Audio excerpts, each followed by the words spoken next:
Hey beautiful people, hola mi gente, what's up, que bola? Today is November 14th, 2023. We're going to be doing a card of the day, a focus of intention for the next 24 to 48 hours as directed by spirit, universe, or whatever higher power you call upon. My job is to not push a belief system onto you. My job is to teach you how to believe in yourself. You can connect whatever you want because that's none of my fucking business. With that being said, the card of the day, again, is a focus of intention. This is not a reading. A reading is an intimate discussion between you and a spiritual advisor of your choice, hopefully led by your intuition. As I always say, your intuition is your superpower. Everyone's born with it. Not everyone listens to it, as you can see the state of the world. With that being said, thank you for everyone who joined me last night in the new moon in Scorpio community ritual. Make sure you check your spam and junk folders for the YouTube link and comment and let me know what y'all think about that. I know that the next full moon is going to be on Monday the 27th, but I'm going to be out of the area. I have to travel for some family things. I'm not traveling for the holidays. I'm traveling to actually work.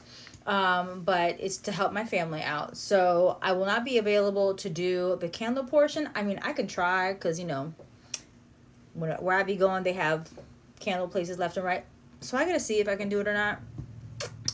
But I will definitely be doing an astrological horoscope breakdown and a reading like I have done, like when I was away in Ghana and then when I was recovering from surgery. I didn't do the candle portion, but I did do all the other extra stuff, and I was still able to give you guys some guidance and some encouragement and some empowerment during those full moon and new moon while I was away. So please let me know what you think about that. If you want to chime into the community ritual for Monday the 27th for the next full moon, let me know about what you think about me doing like I did it in Ghana, like I did when I was recovering from surgery, that I couldn't do the candle portion because I'm going to be literally out of the state. I'm going to be out of the area. So there's that.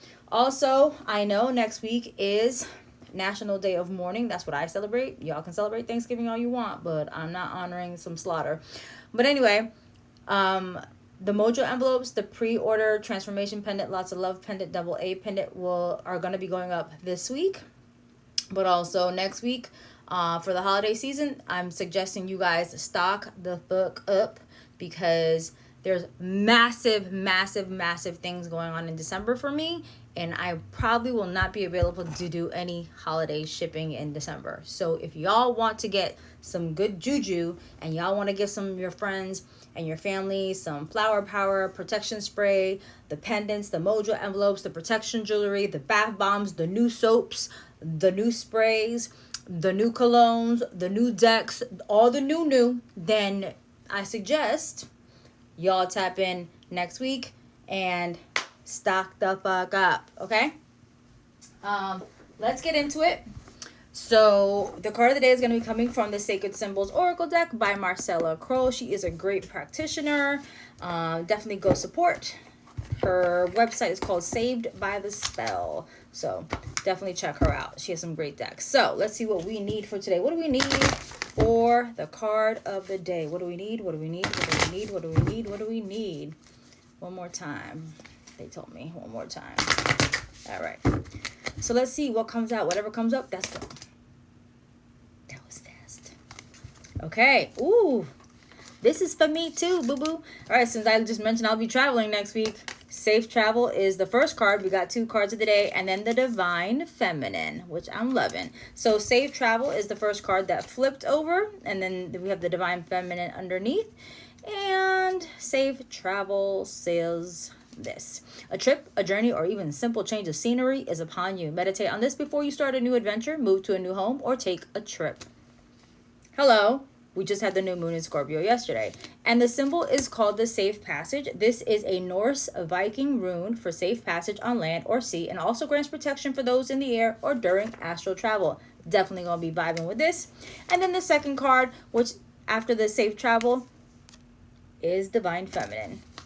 And the Divine Feminine card tells us this: the Divine Feminine is receptive, creative, empathetic, and emotional. In her highest aspect, she represents collaboration, nurturing, sharing, birthing, inclusiveness, and vulnerability, and perfect harmony with the world around her. Drawing this card can indicate that more of the Divine Feminine energy is required for your situation, for your current situation at that, or even relationships to thrive. This card can also represent the mother-sister relationships and powerful relationships with women. The symbol is the Triple Goddess, one of my faves. Hello, Mother, Maiden, and the Crone.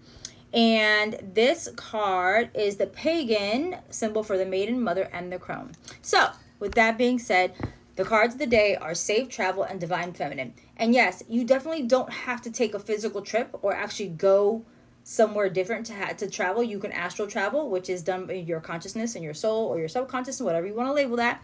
There's also travel in the air. There's travel of a different scenery by going to the park, going somewhere new, going to explore some things in your area or maybe outside of your area because things you've always wanted to try. But they're saying that you are protected in all ways, always. So that's a good, beautiful sign. But also, maybe the change of scenery is what you need so you can tap into more of that divine feminine energy, which is creative, that's nurturing, but it's also receptive.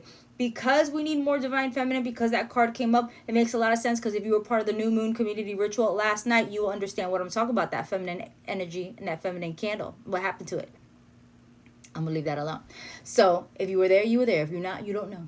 Anyway, so with that being said, the divine feminine energy is actually coming up for us to be a little bit more creative, a little bit more passionate, and allow our emotions to flow freely. Because again, this society is a patriarchal, colonized society that teaches us that thinking is good and feeling is bad. If you feel too much, you're too sensitive, you're too emotional, too much of a little bitch or a pussy or whatever label that is. And I hate those things because again, just because you're emotional doesn't make you weak. Matter of fact, just because you embrace your emotions, it actually makes you a lot more fucking stronger. Because when you embrace your emotions, the way you embrace your logic, then you are in balance, and then you can allow your intuition to flow together freely and to allow that balance of the feminine and the masculine with the spiritual or with the energetic in between. You have the trifecta, and you need all three, mind, body, and spirit, to move forward in the trajectory of the path that you're trying to seek or the things that you're trying to attract in your life. I hope that makes sense. And if you'd like to work with me, I would love to have you. But as always, please follow your intuition working with any spiritual advisor, even if that means you do not work with me. I love you, and I'll see y'all later.